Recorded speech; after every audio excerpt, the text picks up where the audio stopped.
శుక్లాంబరధరం విష్ణుం శశివర్ణం చతుర్భుజం ప్రసన్నవదనం ధ్యాయేత్ సర్వవిఘ్నోపశాంతయే.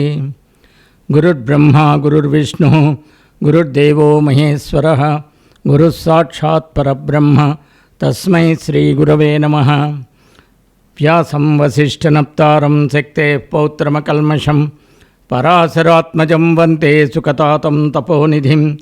నారాయణం నమస్కృత్య నరం చైవ నరోత్తమం దేవీం సరస్వతీం వ్యాసం తతో జయముదీరయేత్. వసుదేవసుతం దేవం కంసచాణూరమర్దనం దేవకీ పరమానందం కృష్ణం వందే జగద్గురుం. శ్రీ భాగవత కథాసుధలు 84వ భాగానికి స్వాగతం సుస్వాగతం.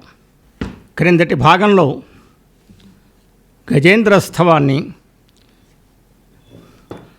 మూల భాగవతమైన వ్యాస భగవానుని విరచితమైన శ్రీ భాగవతంలోని శ్రీ భాగవతంలోని సంస్కృత స్తోత్రాన్ని మనం తెలుసుకున్నాం. గజేంద్ర మోక్షణం స్తవం ఉన్నదే, ఆ స్తవం ఆ శ్లోకములు ఇప్పుడు మీరు వినబోయే పోతనామాచ్యురు విరచించిన గజేంద్ర మోక్షణం స్తవం తెలుగులో. ఈ రెండింటిలోనూ ఒక విలక్షణమైన లక్షణం ఉన్నది. అదేమిటంటే వేగం ఎక్కువ ఉంటుంది. చాలా వేగంగా గజేంద్రుడు చదువుతున్నట్టుంటుంది. అది సహజం కూడా. అప్పుడు గజేంద్రుడు ఉన్న పరిస్థితి ఏమిటి?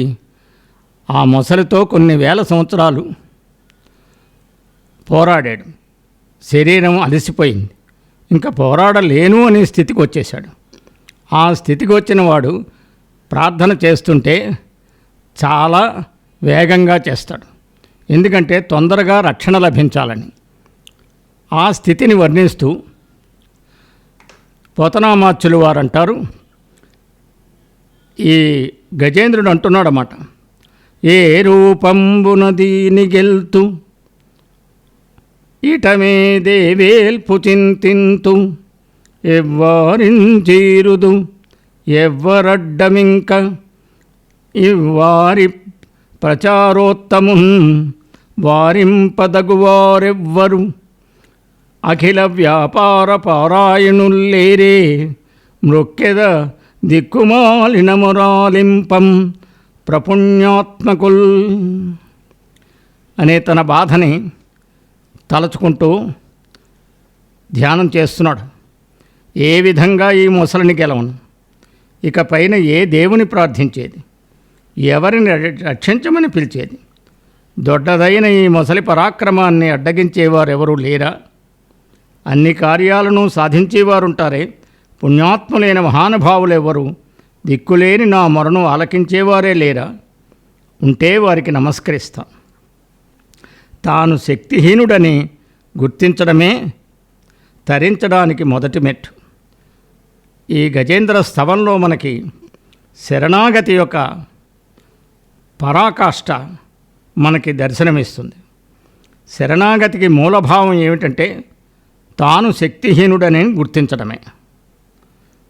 నానానేక పయూధముల్ వనములోనం పెద్ద కాలంబు సన్నానింపన్ దశలక్ష కోటి కరుణీనాథుండనయుండి మద్దానాంభ పరిపుష్ట చందనలతాంతఛాయలందుండలేక నీరాస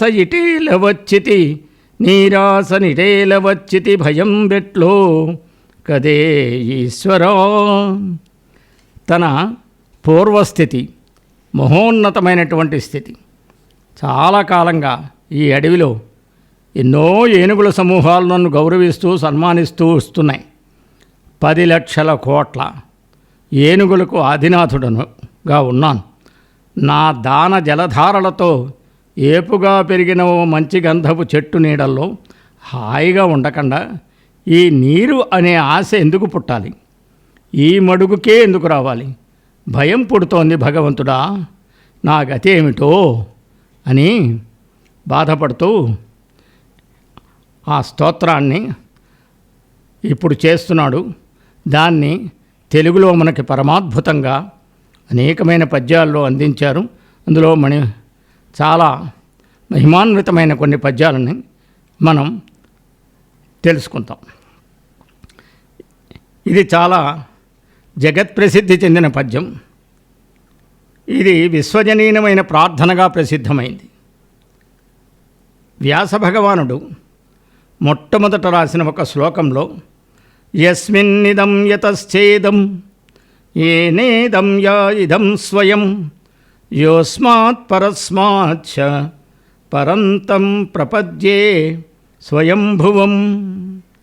ఎవ్వని చేజనించు జగమెవ్వని లోపల నుండు లీనమై ఎవ్వని యందుడెందు పరమేశ్వరుడెవ్వడు మూల కారణం బెవ్వడనాది మధ్యలయుండెవ్వడు సర్వము తానైన వాడెవ్వడు వాని ఆత్మభవుని ఈశ్వరునినే శరణంబు వేడదన్. ఈ పరమాద్భుతమైన పద్యం నిర్గుణోపాసనకు, నిర్గుణ పరబ్రహ్మ స్వరూపమైన భగవంతుని అర్చిస్తోంది. ఆ విధంగా ప్రారంభమైంది ఈ స్తవం. ఈ జగత్తంతా ఎవరి వల్ల పుడుతోంది, ఎవరి లోపల అణిగి ఉంటోంది, ఎవరిలో లయమైపోతుంది. ఎవడు పరమాత్ముడు? ఈ విశ్వానికి మూల కారణం ఎవ్వరు? ఎవరికి పుట్టుక పెరుగుదల వినాశము ఉండవో, ఎవరు అన్నీ తానే ఉంటాడో, తనంతట తానుగా ఎవడు పుడతాడో ఆ ప్రభువైన ఆ విశ్వ నియామకుణ్ణి శరణు కోరుతాను అంటున్నాడు గజేంద్రుడు. తర్వాత లోకంబులు లోకేశులు లోకస్థులు తెగిన తుది అలోకంబగు పెంజీ గటి కవ్వల ఎవ్వండి కాకృతి వెలుగు అతనినే సేవింతున్. ఈ లోకాలు, లోకపాలకులు, లోకాల్లో ఉండేవారు అందరూ నశించిన తరువాత ఏమవుతుంది? అప్పుడు కూడా లోకరహితమైన కారు చీకట్లకు ఆవల అఖండ తేజోరూపంగా నిత్యం ఎవడు ప్రకాశిస్తాడు? ఆ పరమాత్మను భావించి నేను సేవిస్తాను. నర్తకుని భంగి పెక్కగు మూర్తులతో ఎవ్వడాడు మునులు దివిజులుం కీర్తింపనేరెవ్వని ఎవ్వని వర్తనమ్ము వరులెరుంగరు అట్టివాని నుతింతున్. ఒక నర్తకుడు ఉంటాడు, ఒక నటుడు, ఒక నర్తకుడు ఎన్నో రూపాల్లో కనపడతాడు. ఒక్కొక్కప్పుడు వెంకటేశ్వర స్వామిలా కనపడతాడు, ఒక్కొక్కప్పుడు విష్ణువులా కనపడతాడు, రాముడిలో కనపడతాడు, రావణాసురుడిలో కనపడతాడు, బిచ్చగాడిలో కనపడతాడు, రాజులో కనపడతాడు. కానీ ఆయన మూల రూపం ఒకటి ఉంటుంది. ఆ మూల రూపాన్ని ఇక్కడ, ఆ భగవంతుని మూల రూపాన్ని ఋషులు దేవతలు కూడా ఎవరూ స్తుతింపజాలరు. ఎవని ప్రవర్తన ఇతరులకు అగోచరంగా ఉంటుంది, మిగతా వాళ్ళకి అర్థం కాదు. అలాంటి పరమపురుషుని స్తుతిస్తానంట. ముక్తసంగులైన మునులు దిదృక్షులు సర్వభూతహితులు సాధుచిత్తులు అసదృశవ్రతాఢ్యులై కొల్తురెవ్వని దివ్యపదము వాడు దిక్కు నాకు. ప్రపంచంలోని అన్ని బంధాలని వదిలేసిన ఋషులుంటారు, భగవద్దర్శనం కోరే పుణ్యాత్ములుంటారు, సకల ప్రాణుల మేలు కోరే సాధువులుంటారు, మంచి మనస్సు వారు కలవారుంటారు, సాటిలేని వ్రతాలు ఆచరిస్తూ ఉండేవారుంటారు. ఆ దివ్య పదస్థానీయుడైన పరమపురుషుడే నాకు దిక్కు. వీరు ఎవరిని ధ్యానిస్తున్నారు? ఎవరి గురించి భగవద్దర్శనం కోరిన పుణ్యాత్ములు, ఎవరి గురించి అన్నీ వదిలేశారు, ఎవరి మేలు సకల ప్రాణులు కోరి సాధువులు ఎవరి సేవలో తరిద్దామనుకుంటున్నారు? అటువంటి వాణ్ణి నేను సేవిస్తాను, అర్చిస్తాను అంటున్నాడు. భవము దోషంబు రూపంబు కర్మంబు ఆహ్వయమును గుణములెవ్వానికి లేక జగములను కలిగించు సమయించు కొరకునే నిజమాయ ఎవ్వడిన్నియును దాల్చు ఆ పరేషునకు అనంత శక్తికి బ్రహ్మకిద్ధరూపికి రూపహీనునకున్ చిత్రచారునికి సాక్షికి ఆత్మరుచికిని పరమాత్మునకు పరబ్రహ్మమునకు మాటలను ఎరుకల మనములంజేరంగగాని శుచికి సత్వగమ్యుడగుచు నిపుణుడైన వాని నిష్కర్మతకు మెచ్చు వానికి నే వనర్తు వందనములు. గజేంద్రుడు ధ్యానం చేసి స్తవంలో చెప్తున్నాడు, ఎవరు పుట్టుక, పాపము, రూపము, కర్మ, నామగుణాలు లేనివాడైనా లోకాలను సృష్టించడానికి, నశింపచేయడానికి మాయాశక్తితో వీటన్నిటినీ పొందుతున్నాడో ఆ సార్వభౌమునికి, ఆ అనంత శక్తిమంతునికి, సకల సృష్టి కర్తకు, పుణ్యమూర్తికి, రూపాతీతునికి, చిత్ర ప్రవర్తనశీలం కలవానికి, సకల సాక్షీభూతునికి, ఆత్మకాంతితో ప్రకాశించేవానికి, ఆత్మమూలునికి, పరతత్వానికి, మాటలకు, ఊహలకు, జ్ఞానానికి అందని వానికి, పరిశుద్ధునికి, కేవలం సత్వగుణంలో సమీపింపగలిగే వానికి, ఫలాపేక్షరహితంగా కర్మను చేసేవ నేర్పరిని అభినందించేవానికి నేను నమస్కరిస్తాను. ఇవన్నీ లక్షణాల గురించి చెప్తాయి. ఈ రూపం గురించి చెప్పరు. ఇక్కడ ఏమీ లేవు, రూపం లేదు, పుట్టుక లేదు, ఏమీ లేదు, షడ్భావాలు ఏమి ఉండవు. ఆ పరబ్రహ్మస్వరూపము తాను ధర్మ సంస్థాపన చేయాలన్నప్పుడు, దుష్ట శిక్షణ చేసి శిష్ట రక్షణ చేయాలన్నప్పుడు ఒక్కొక్క రూపాన్ని ధరిస్తూ ఉంటుంది. ఒక్కొక్కప్పుడు క్రోధ రూపం, ఒక్కొక్కప్పుడు సౌమ్య రూపం ధరిస్తూ ఆ ఉద్దేశాన్ని నెరవేర్చి మళ్ళీ అంతర్హితమైపోతుంటుంది. అదే భగవద్గీతలోని ఒక శ్లోకానికి అర్థం. పరిత్రాణాయ సాధూనాం వినాశాయ చ దుష్కృతాం ధర్మ సంస్థాపనార్థాయ సంభవామి యుగే యుగే. అదే భగవద్గీతలో చెప్పారు. వాస్తవంగా పరమాత్మ మనకు కనపడ్డు, ఎవరికీ కనపడ్డు, ఆయనకి రూపం ఉండదు. కానీ ఒక ధ్యేయం గురించి, ఒక ఉద్దేశం గురించి ఈ ప్రపంచంలో అవతరిస్తాడు. ఆ అవతార ఉద్దేశం అవగానే నిష్క్రమిస్తాడు. ధర్మరక్షణ చేస్తాడు, ధర్మ సంస్థాపన చేస్తాడు.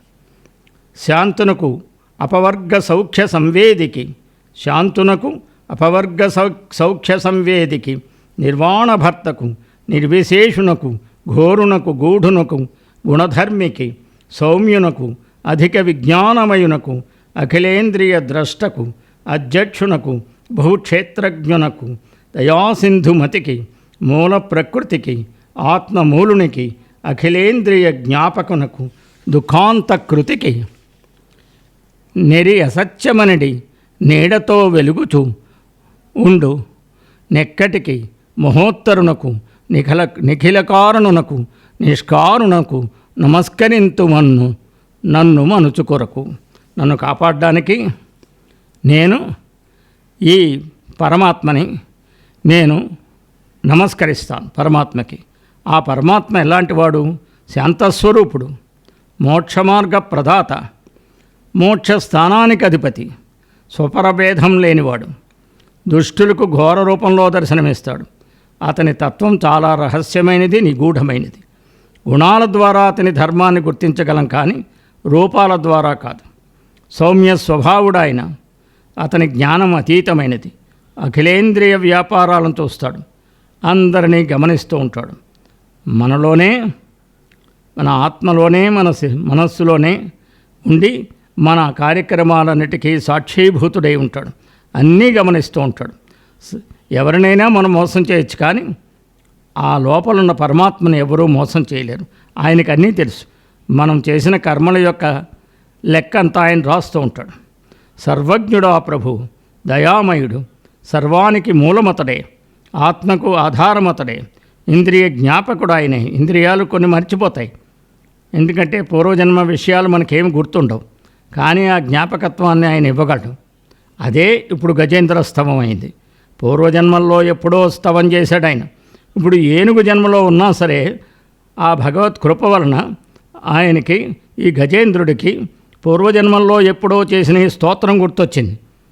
తన ప్రాణాలు కష్టాల్లో పడిపోయినప్పుడు తనకు అశక్తత వచ్చేసింది, ఇంకేమీ చేయలేను, యుద్ధం చేయలేను, ఎవరైనా వచ్చి రక్షించాలి అనే స్థితిలో ఆ స్తోత్రాన్ని మనకు అందిస్తున్నాడు. అదే మనం ఇప్పుడు పరిశీలిస్తున్నాం, అదే నేర్చుకుంటున్నాం. ఇది చాలా గొప్ప స్తోత్రం. ఏకాంతమూర్తి ఆయన ఎవరు? ఆ పరబ్రహ్మం, ఆ పరమాత్మ. అతనికన్నా గొప్పవాళ్ళు ఎవరు లేరు. అన్నిటికీ కారణం ఆయనే. అతని ఉనికికి మాత్రం కారణం లేదు. అలాంటి ప్రభువును నన్ను కాపాడమని నమస్కరిస్తాను అంటున్నాడు. విష్ణు సహస్రనామం కూడా ఇలాంటి లక్షణాలతోటే ఉంటుంది. వ్యాస మహర్షి మనకి అందించారు. విష్ణునామాలన్నీ గుణవాచకాలే. అంచేత గుణధర్మి, ఇంద్రియాలను నియమిస్తాడు, ఉపేంద్రుడు అని అంటారు. గూఢ తత్వం కాబట్టే భగవద్ రహస్యాన్ని రాజగుహ్య యోగమన్నారు.